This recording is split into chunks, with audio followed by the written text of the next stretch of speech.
Good evening, everyone. It's always exciting to come together for another insightful session of ACE Journal Club.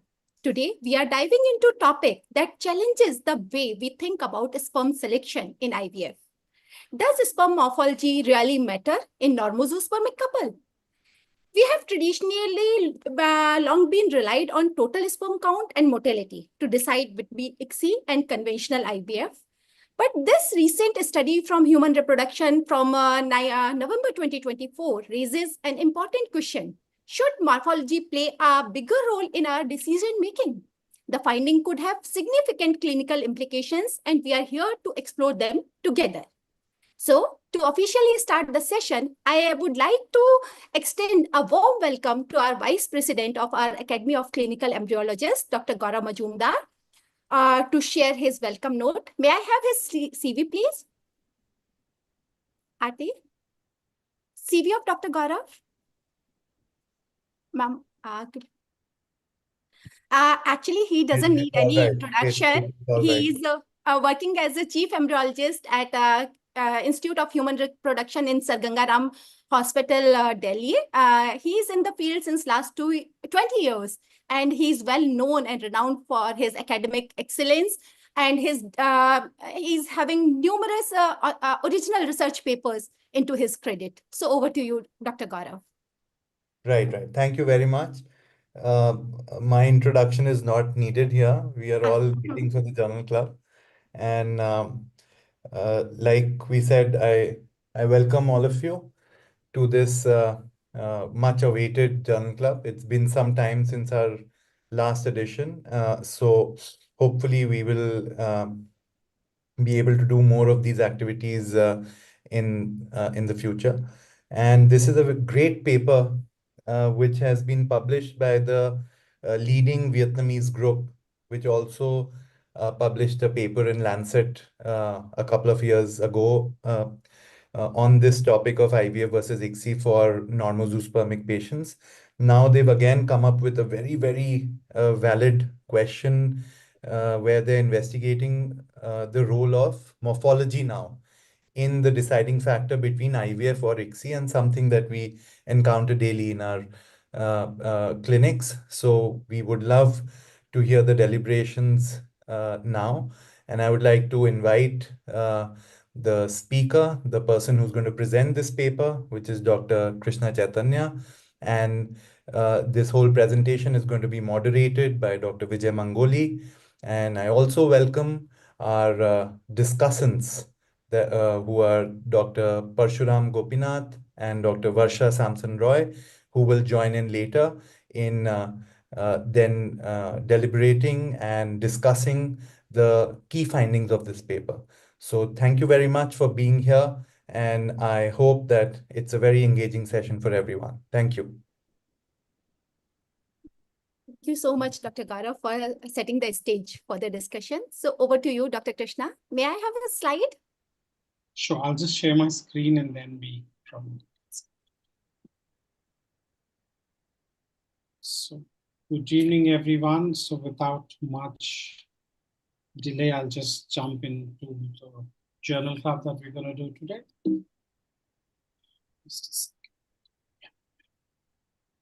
So I think we all know it's a pretty high impact factor, reputed journal in the field of human reproduction and assisted technologies, the human reproduction. So having a paper published here, I'm sure, is a dream of everyone. So the Maidek Hospital, the Vietnamese group, head by Dr. Lam, they do all great research work here.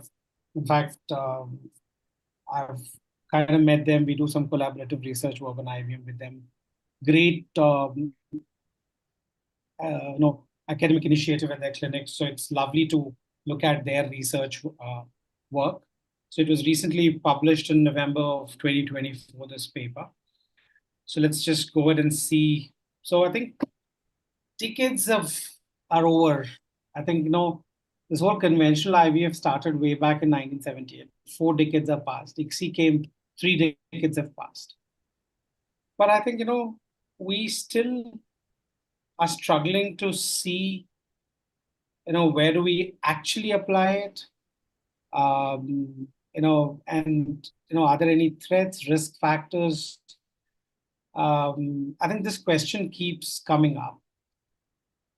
And what has happened is over the last 3 decades, I think, for various reasons that we all are aware of, but we don't want to speak and come to a consensus. I think there's almost a 70% rise of use of ICSI, irrespective of the indication globally.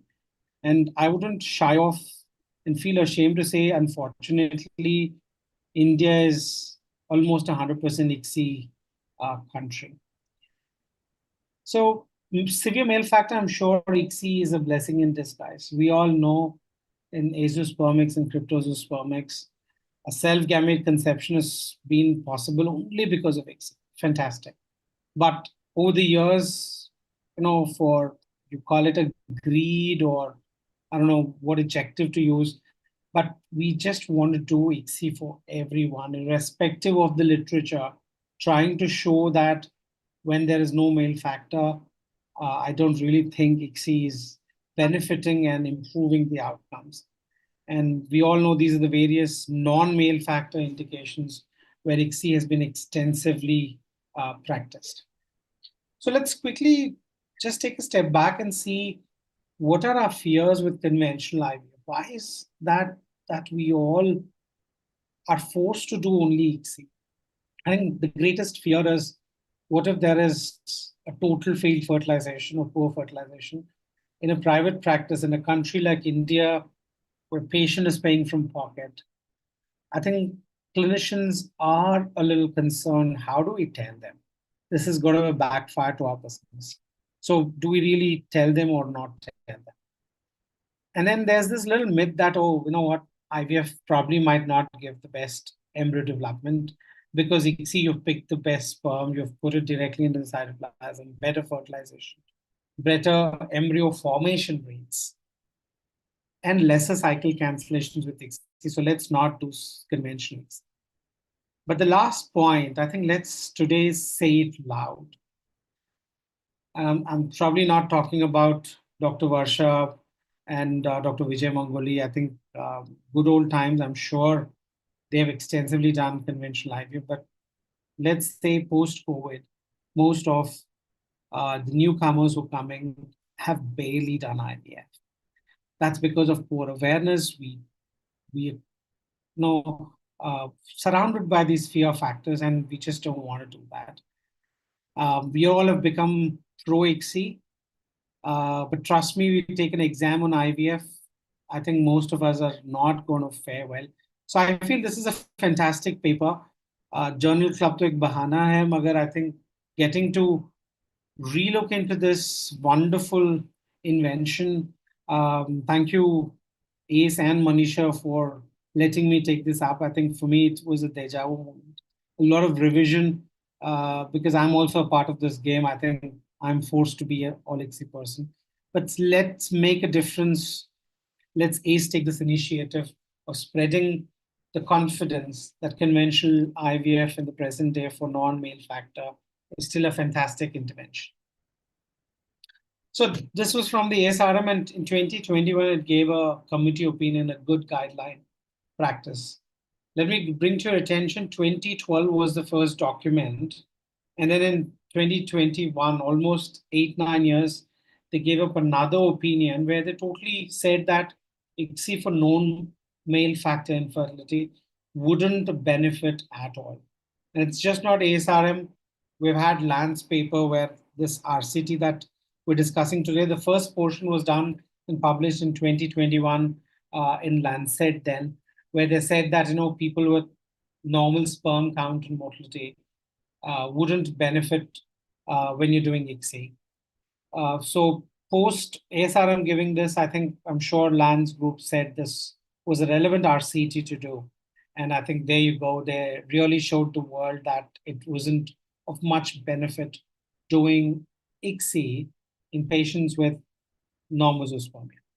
Then I think recently also in 2024, there was another multicentric open label randomized controlled trial, which again put across the same thing that people with non-male factor trying to do ICSI on everything is not going to benefit and improve the reproductive outcome. So there's a lot of evidence that is actually trying to put across the fact that do not extensively do micromanipulation, because we still haven't answered the fact if ICSI is safe. Just getting blastocysts, pregnancies, live births. I don't really think this is enough to say that ICSI is a wonderful intervention which can just create magic. I think we've got to take that with a little bit pinch of salt here. All right, that was about conventional IVF, ICSI, to do, not to do. But let's look at the other segment of this whole thing. You know, the WHO recommended sperm analysis or assessment of semen parameters. What is its predictive value? I think this is always been a bigger question mark.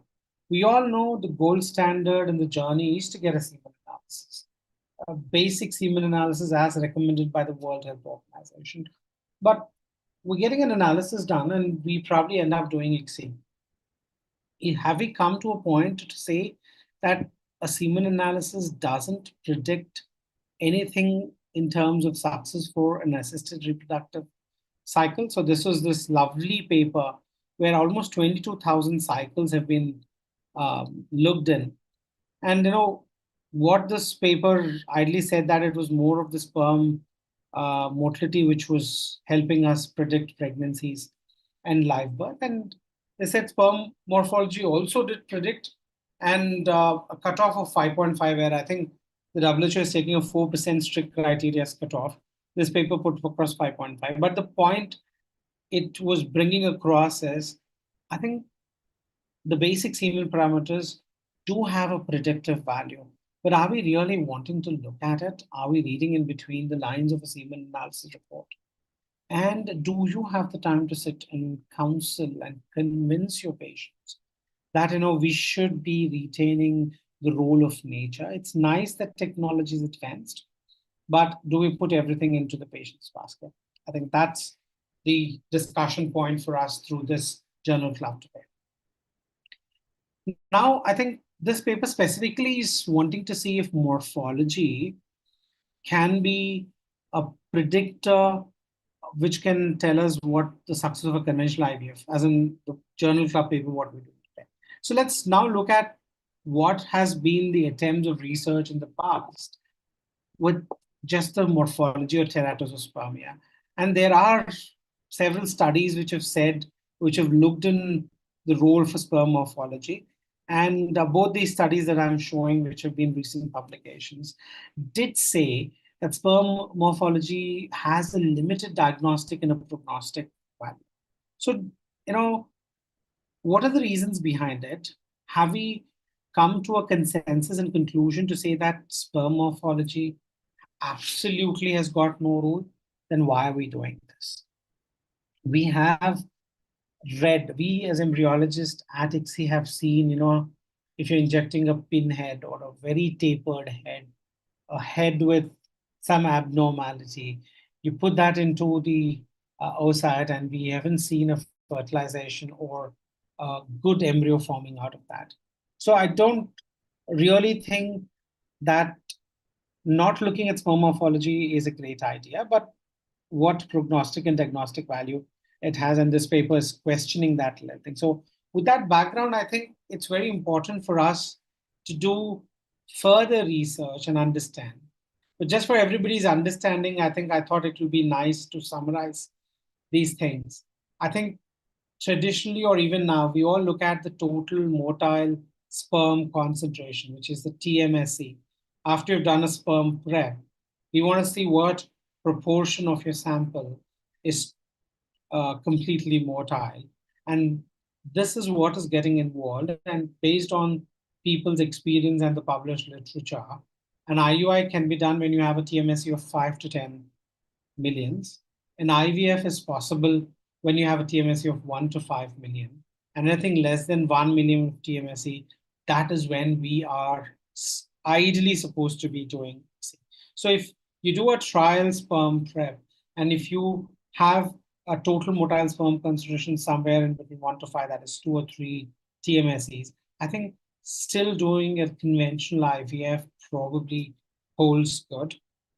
How many of us in our SOPs have actually put in this, spoken to our clinicians and said, you know what, let's do a trial wash, let's look at certain parameters. And I think an IVF might still help this patient. It is a way of convincing your clinicians. As embryologists, can we instill that confidence into our clinical team that, you know what, we could do an IVF here, a conventional IVF, and I think our KPIs are going to be maintained. So that brings us to the hypothesis of the current study by Land's group, where they ideally wanted to see if the sperm morphology could be a biomarker to help identify couples who would need a conventional IVF for ICSI. So let's see what they've done in their research. So this is a secondary analysis. So in 2021, we know they've already published the outcome of randomizing into a conventional IVF and ICSI for a normosospermic patient. So now, then they had only looked at count and motility. Now they're trying to see if morphology could be a predictor. So this RCT did get approval of the Institutional Review Board. It was registered in the Clinical Trials Registry of Vietnam. And the trial is all published in their papers of 19 and 21. And they were ideally wanting to look at the relationship and effectiveness of morphology with ICSI and conventional. So the inclusion criteria was people should have had at least 2 failed IVF ICSI and going for a 3rd cycle, where the male had a normal sperm count and motility. This was probably their criteria to recruit the patients and randomize these patients into either ICSI or conventional IVF. I think the SOP of ICSI, of trying to finish ICSI within 40 hours post HCG trigger, for IVF taking 100,000 motile sperms for insemination. I think that all seem to be similar to a traditional practice, what we do. I'm not getting into the details of that. Coming to a sperm morphology assessment, I think they just did the Papillon-Cow staining method as we all routinely do. There wasn't anything that was different, and based on the morphology of the sperm, I think they further went and tried looking at the outcomes. So these were the overall outcomes that they looked in, which was live birth, ongoing pregnancy, clinical pregnancy, and total failed fertilization. This was, I think, one segment of it. And they then also looked at the correlation to see if the morphology aspect could be a predictive factor. I think the highlight of this paper and this study is their statistical analysis, what they've done. I'm being honest with you all. I think even I'm coming across with the methodology, what they have actually used. So they've tried using this test called a spline analysis. So ideally, it is a little extension because they're using this logistic regression, the relative risk, as a way of measuring. And I'll take you through how to interpret that. But I think they did this spline analysis where basically it helps connecting, because morphology, they had people with 1% to almost, I think, 9 or 10% in terms of the range that they've had. And they've categorized them, they've done a sub group analysis to see which group had a better correlation because they ideally wanted to see if this could help us decide if we could do a conventional IVF. So people who are wanting to spend a bit more time on this paper, which is for free download available on PubMed and Google, I think it would be worthwhile to understand the statistical analysis. And I'm not sure how many of you have noticed this changing trend in the last few years. I think the publications in the field of assisted reproduction and reproductive biology, I think statistical analysis is taking a major and significant role. people are doing in-depth statistical analysis and trying to bring in more correlation, more value addition to the work what we're doing. It's just not about collecting your data, doing one of the t-test or ANOVA test and looking at the p-value and saying the outcome is significant, not significant. I think the whole statistical thing has moved way beyond just doing a p-value. So I think as embryologists, if we want to do research and publish our articles without having proper knowledge about biostatistics, without getting help from biostatisticians, I don't really think our publications are going to be accepted anymore. It's getting absolutely competitive, and I think I really like the way it's going. So I'll keep it short from here. Results wise, in terms of the outcomes that what they've said, live birth, ongoing clinical pregnancy, and failed fertilization, they're pretty much comparable. I don't really think none of them had statistical significance. The risk ratios were including one, so I don't really think there's statistical significance out there. And look at the failed fertilization between conventional IVF and ICSI. Our fear that we would have a failed fertilization, 6.4 versus 5.5. Even with ICSI, there's a 5.5% chance of total failed fertilizations. And every 100 ICSIs that you're doing, there are about 5 to 6 patients who still will have no fertilization. The reason could be anything. So this message has to be loudly discussed and clearly discussed with our clinical team and counselors that your failed fertilization risk is less and your live births are no different. Taking an IVF picked embryo versus an ICSI picked embryo, the outcomes are no different. So time to rethink. So they're just these two figures, and what they have done in these figures is, they've tried to correlate sperm morphology with the outcomes. I'll keep it simple and easy for you people to understand. Look at this dotted line, which is at 1. That's the odds ratio. So I also took some classes and took a lot of time to interpret these figures. So the dotted line is what is the reference line. And the gray area, what you see is the confidence interval. So the blue line is your outcome that they're measuring, which is sperm morphology. So if this blue line stays within the gray area, and if it hovers around the dotted line, it says that there is no correlation of morphology. And doing ICSI based on morphology or doing ICSI alone did not improve the outcomes at all.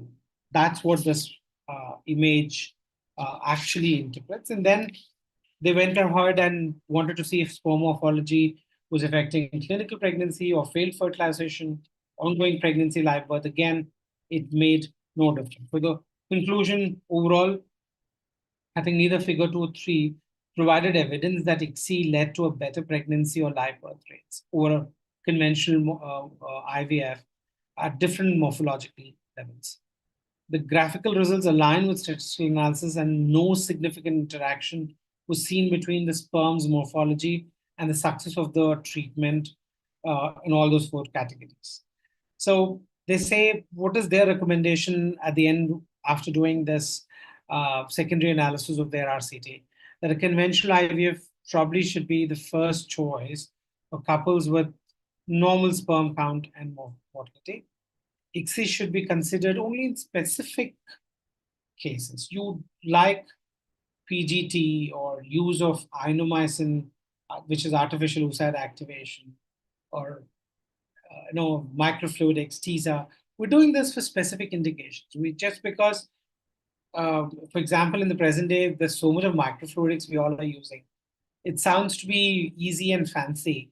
So does that mean that I just shoot every patient who walks into my clinic with microfluidics? We know the answers now. So similarly, every patient who's stimulated, do we just do ICSI? There's enough and abundant data to say that that's not a great practice. So time to rewrite our SOPs. So At the end, sperm morphology, individuals with normal sperm count and motility. If you're only looking at sperm morphology, it doesn't seem to be a potential biomarker to predict the outcomes. So the way you interpret is individuals with abnormal sperm morphology. There are times where reports say it is 0%. There are times where the report says 1%. And I've seen, I'm not against the clinical fraternity, but I've seen clinicians calling me in panic and say, oh, it's 0%. Do we use donor sperm?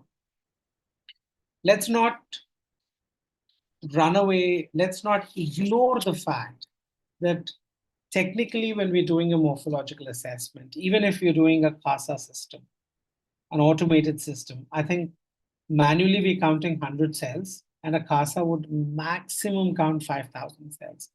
So a sperm count of, let's say, 80 or 100 millions, you've counted 5,000 cells. Now, is it a representative of the entire population? Is a 0% or 1% morphology should be taken very seriously? And would you make it a hard and fast rule that the patient should undergo ICSI? I think we got to challenge that thought. The answer is a big no, because I think technically there's a flaw in which the way you're doing a morphological assessment. Even if I find or somebody does a research of looking at a greater proportion of the population, then alone should we be coming to such inferences that ICSI should be offered to them. So last couple of slides, I'm hoping I've not overshot the time. 30 minutes was given. So fantastic. I'll just spend 5 minutes on that. So I think I just wanted to end by saying, okay, now that this RCT wanted to see if morphology can it be used as a marker, a predictor to choose between conventional IVF ICSI, looked like it did not. So people where you're getting normal counts and mortalities, or the TME, the total motile sperm concentration is between 1 and 5 millions. If I had to do IVF, these are my thoughts, and this is what I've been practicing wherever I am allowed to do a conventional IVF. I think I always believe in doing a trial sperm wash and try and look at the total motile sperm concentration. Yes, there are times where on the day of egg collection, we've had men giving poorer counts and mortalities, but I think 90 to 95% of the times it is retained, and doing a trial wash does give me a little bit of idea.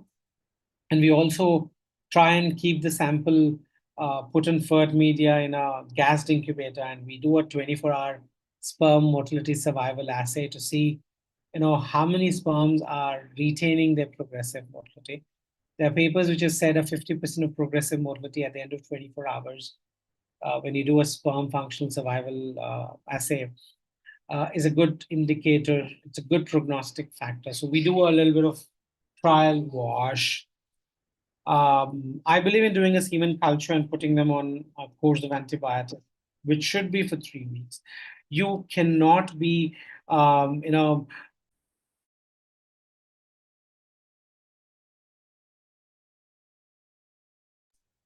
so sorry, I got distracted there. So,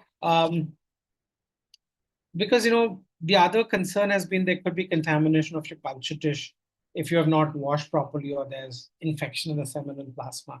So ideally, 3 weeks of antibiotic before the anticipated pickup is again a good idea.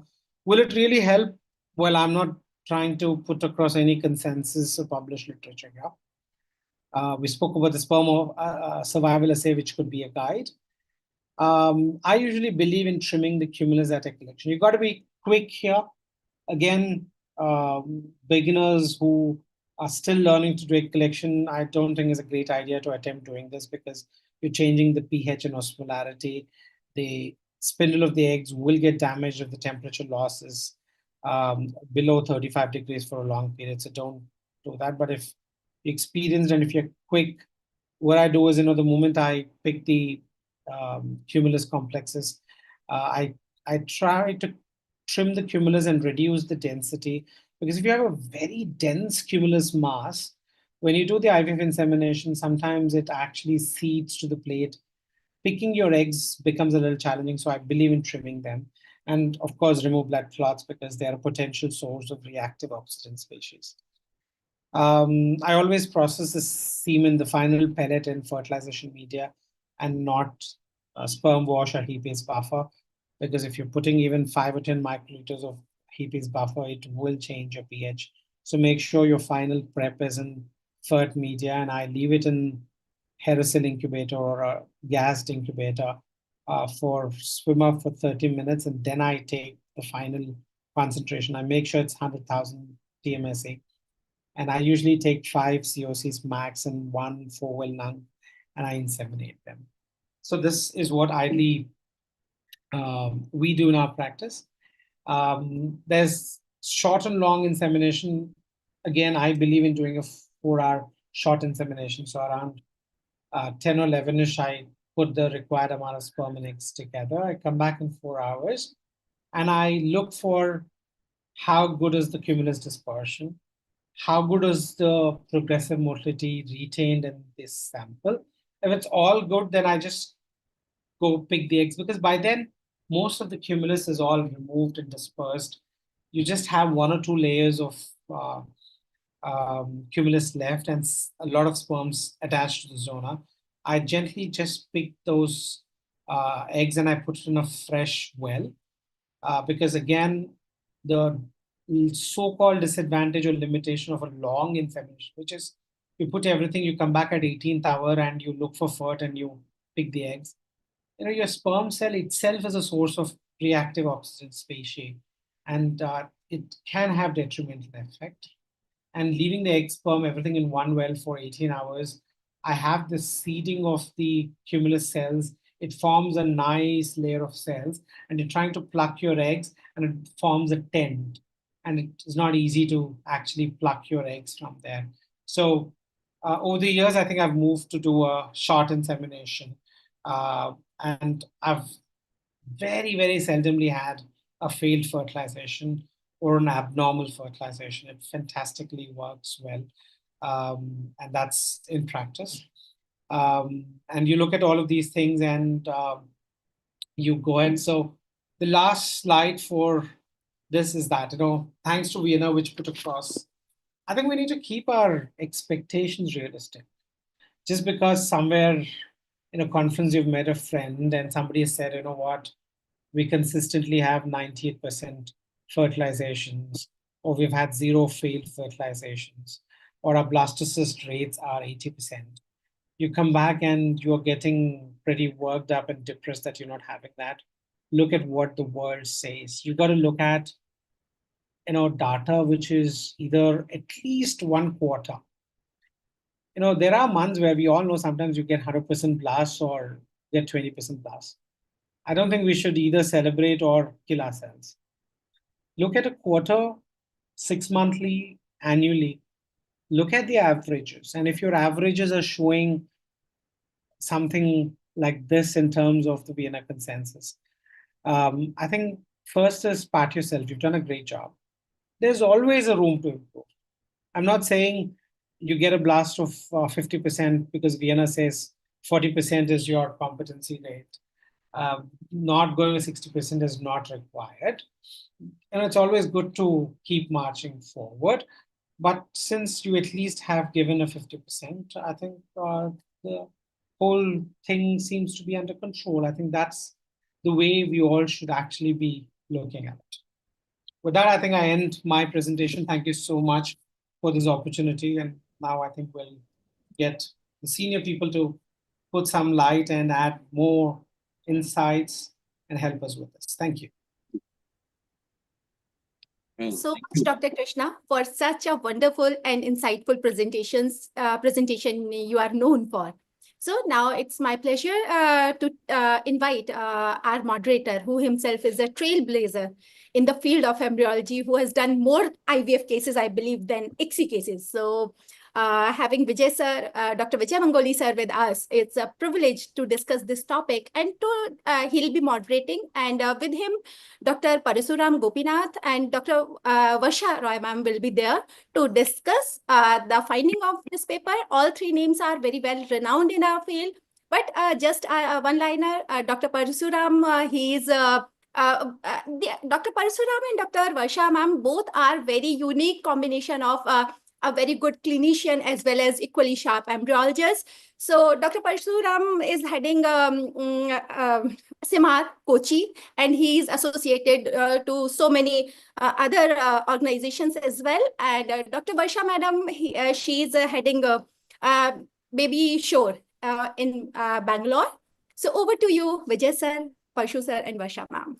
We are keen to hear. Thank you, Manisha. Thank you for inviting me to this. And this is really very nice and wonderful experience to interact with experts on particular selected topics. Well, thank you, Dr. Krishna, for covering this basic concept and the author's view with such a clarity. There are 2-3 aspects we should consider while discussing this particular paper. Well, in the title itself, the author has clarified that the samples with normal count and motility were used for this study. So the first question that obviously comes to the mind is, when semen parameters are normal, then under what circumstances we should opt for ICSI over conventional IVF, whether it is the previous poor or failed fertilization or failed pregnancy in spite of good fertilization. So what is the thought process behind going for ICSI, or it is just as mentioned earlier by Krishna, that it is now become a habit of doing ICSI for all irrespective of the semen sample, which I don't believe personally. If the patient is coming for the couple is coming for the first time and within limited within acceptable age limit and normal semen parameters, I would definitely do at least 50% to around 80% even normal insemination. If particularly I feel after looking at the sample that it is worth doing it. I still believe that. Now, coming to the understanding of the significance of the morphology, it's a very interesting topic, because when we do insemination, whether conventional IVF or ICSI, we have some basic assumptions. For example, in conventional IVF, we assume that only morphologically normal sperm will penetrate and fertilize the oocyte, irrespective of many abnormal sperms floating around.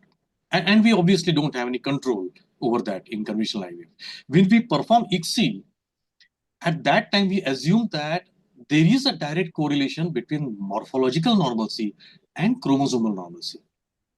That means morphologically normal appearing sperm is also chromosomally normal, which may not be true. Unfortunately, there is any non-invasive test available today to confirm the chromosomal status of the sperm and still use it for the fertilization.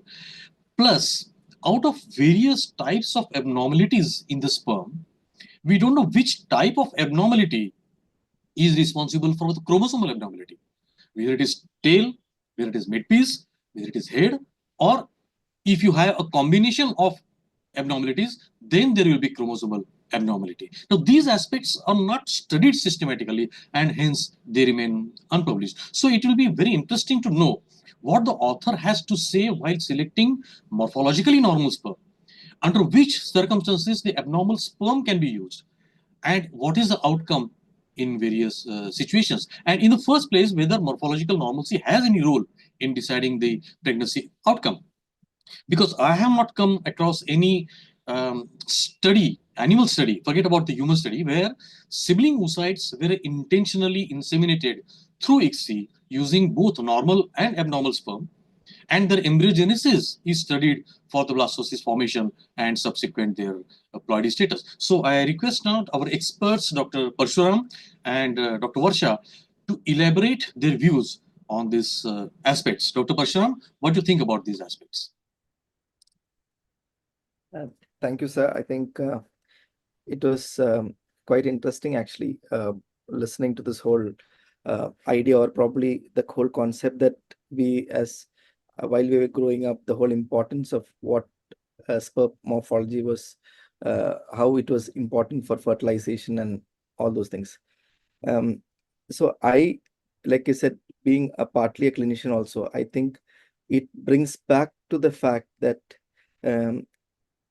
there is this, our WHO analysis report, where they say less than 4% you need to do ICSI, and more than 4% needs to be taken out.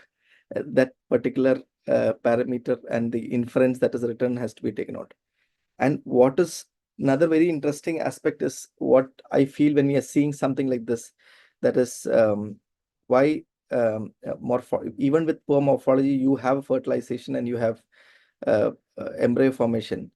So even in a normal situation, for example, a young patient comes to you and you do a semen analysis and they have a poor morphology young patient, you don't need to jump into an ART, whether it is IVF or ICSI.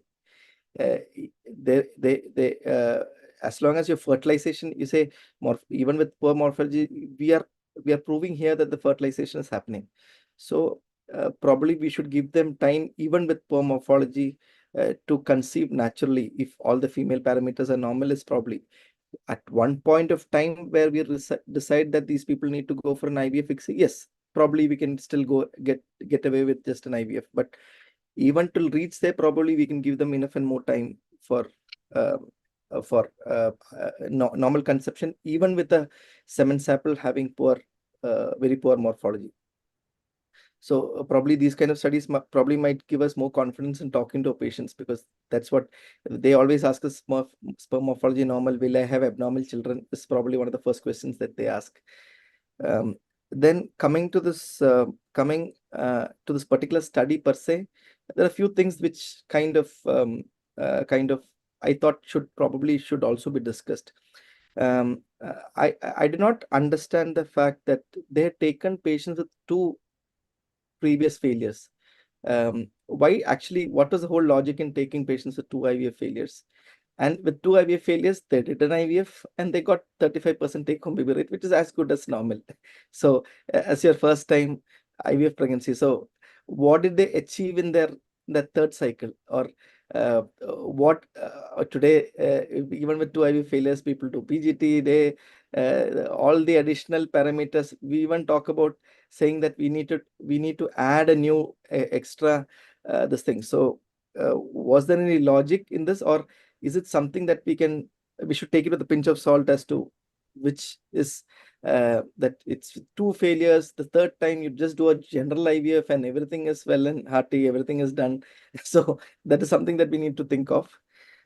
Again, and like a part that you also talked about, that is, now which morphology is more important, whether it's a tail, whether it's the mid piece, whether it's the head morphology. Say when we are I think one problem with infertility or any field in medicine, what we try to take one thing and say generalized morphology.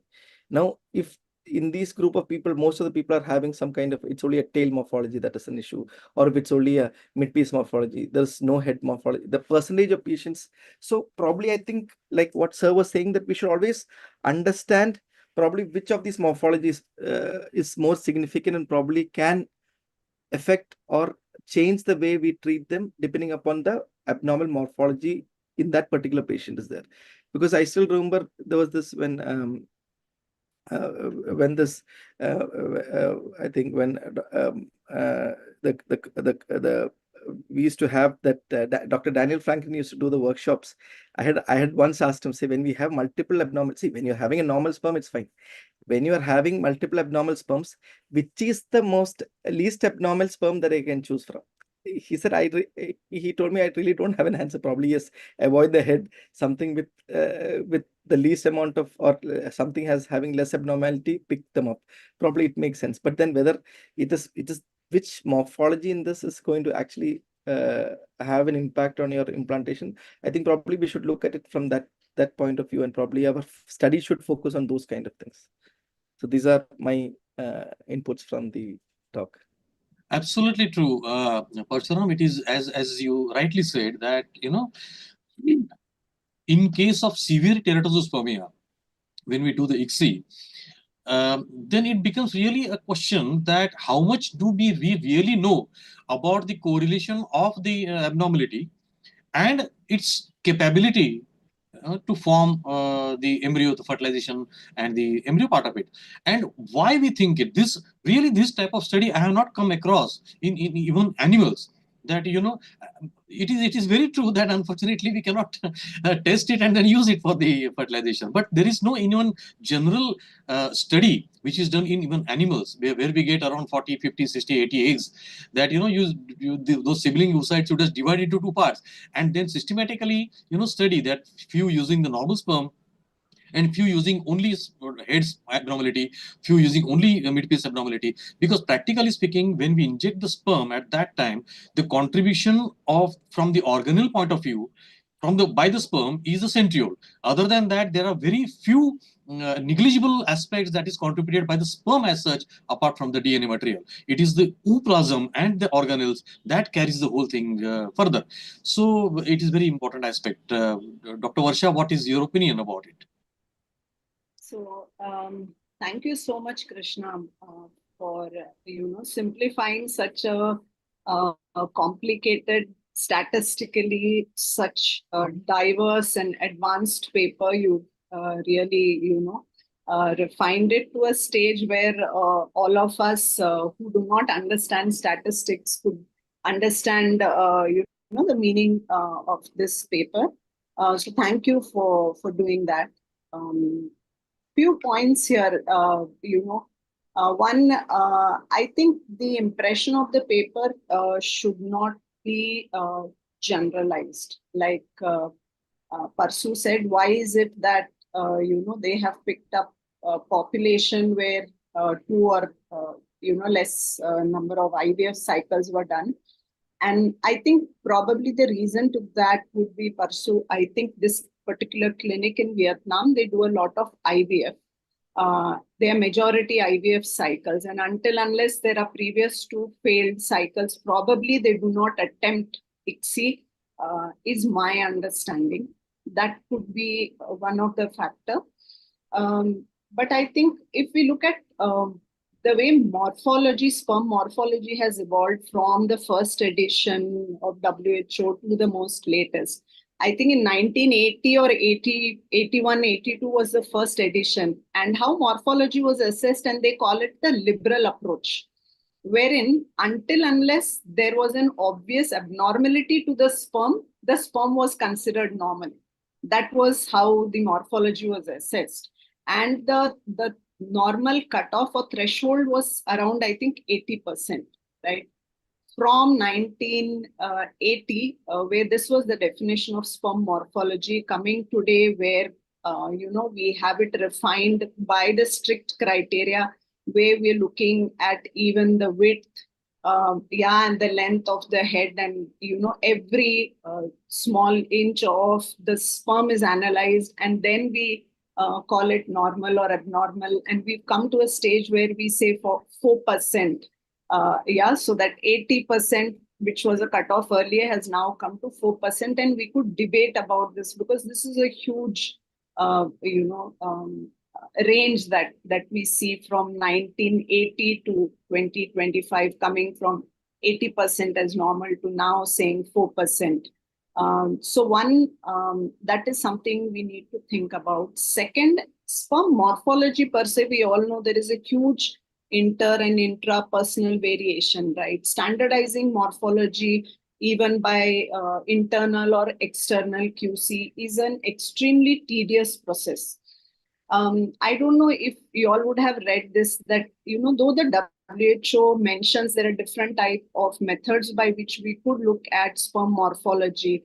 I think Mortimer prefers, the papinicular stain, because obviously it delineates the sperm much more better as compared to Diff-Quick or Shaw's technique. But WHO allows us to use even Diff-Quick or Shaw's method, probably because those are more faster. But if you look at the morphology, definitely it is much better with the papinicular stain. Now, each of us use different ways of staining the sperm. And the problem here arises because the osmolarity of each of these dyes is different. And this is documented.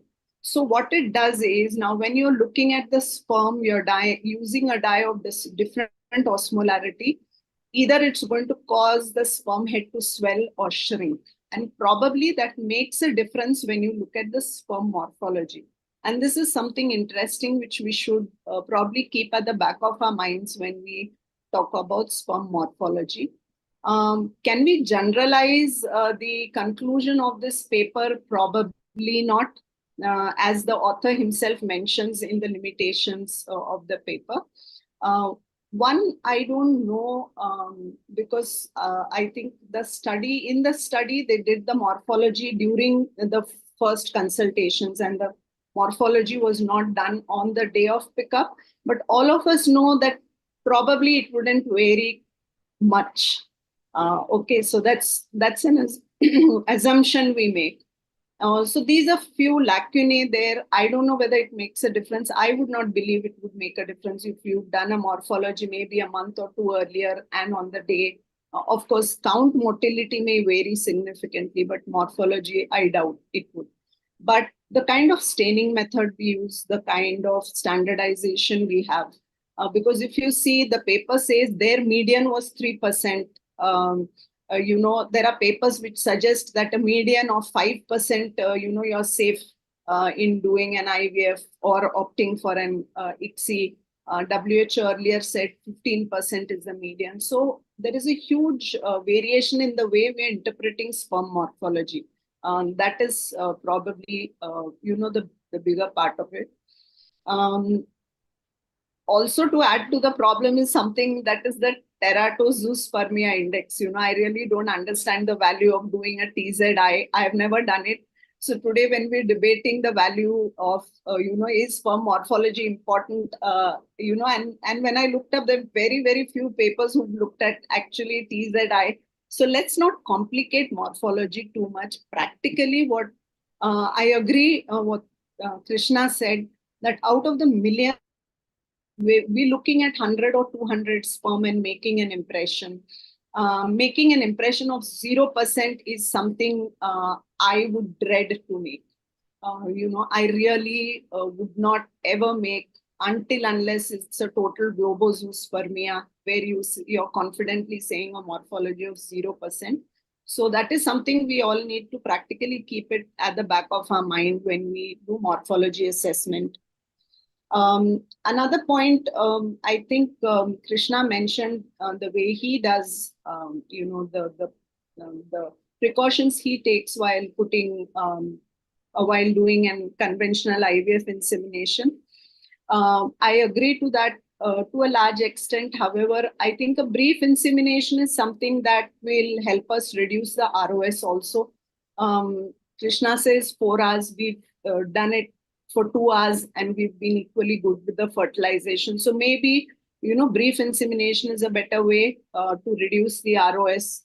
Second, we do know seropositive patients. We say the best method for semen processing is gradient. So I don't think, if we've done a good wash, we should be really worried about the contamination. Giving antibiotics is something I would not be in favor of, because that's not something we should, be opting for. Rather, a good method of processing, brief insemination, should take care of most of our fears and problems of contamination.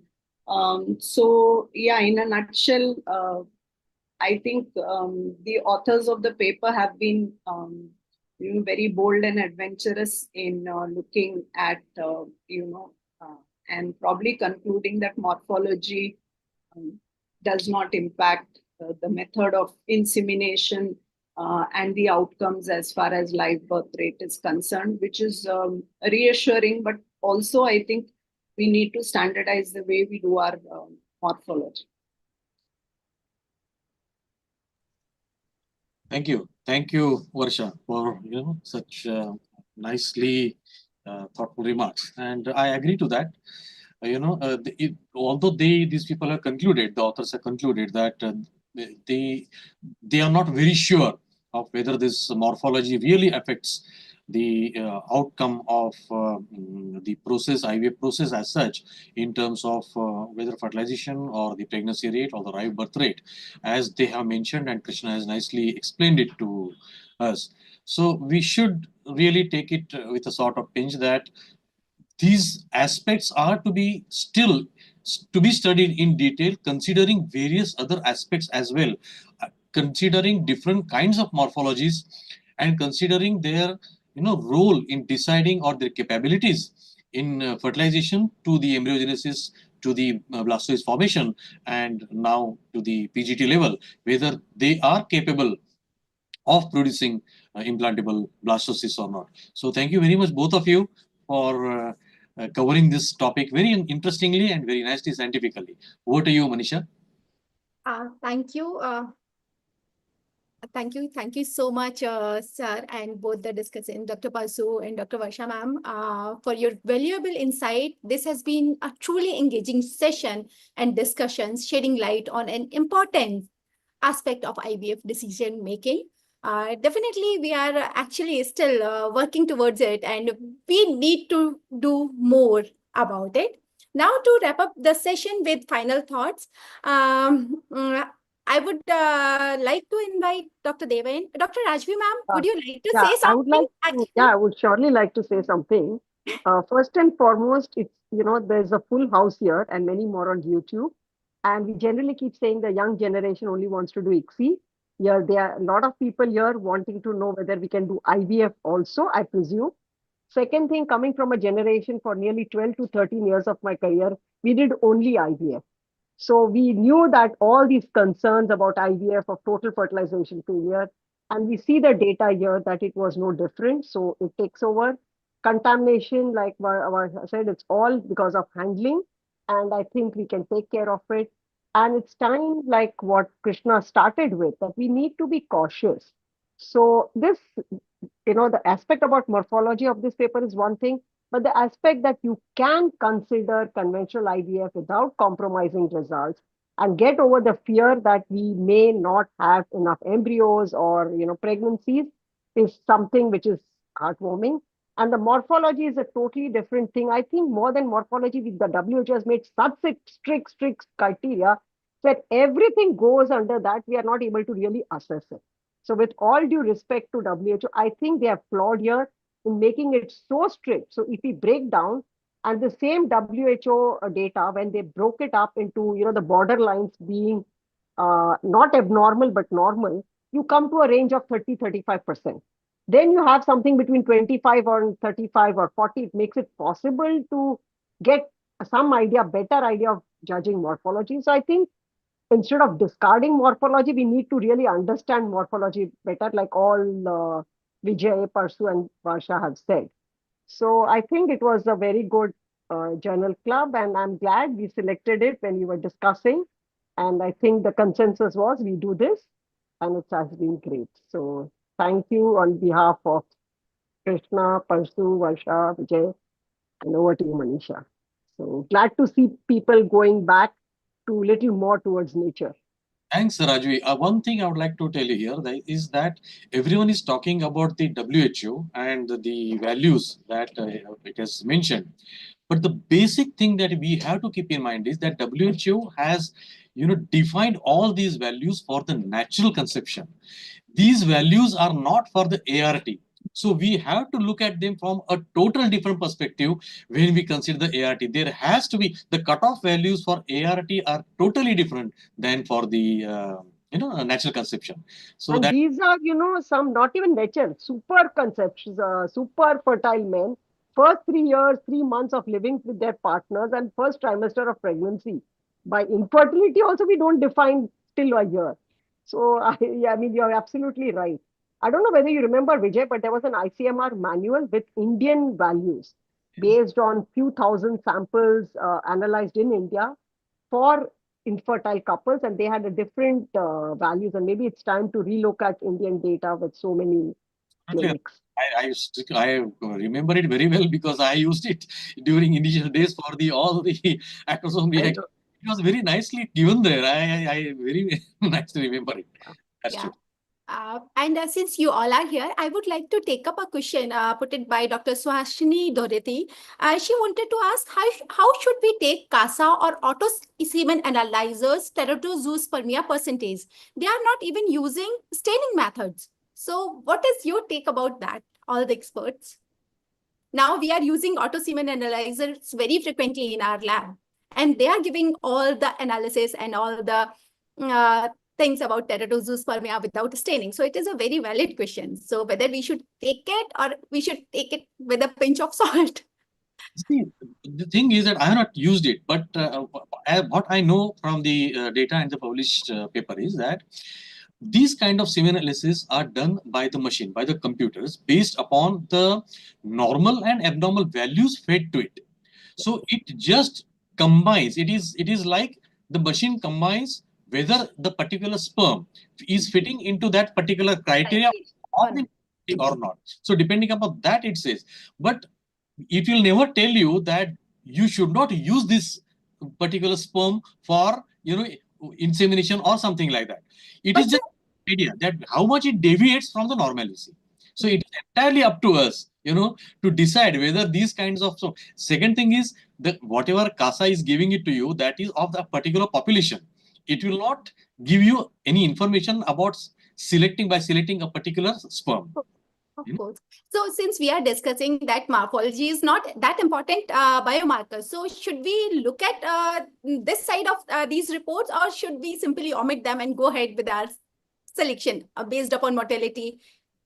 I personally both the things you can consider that it is like giving you a proportion of the population. How many abnormal sperms are there? That's all. Whether you do it manually or you do it CASA will only do it on a large scale, and manually you will be able to do it on a small scale. Perfect. Thank you so much. I think we should not go to the extreme of saying that semen analysis or morphology is meaningless.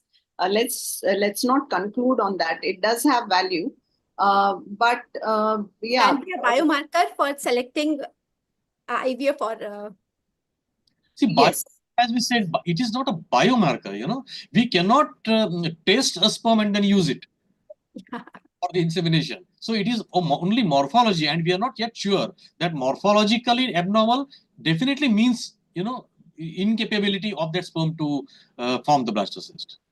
Secondly, also know that though this is a very well-written paper, it is an open label study, right? Which means both the investigator and the one who was involved in the process knew he or she had the prior information of the morphology.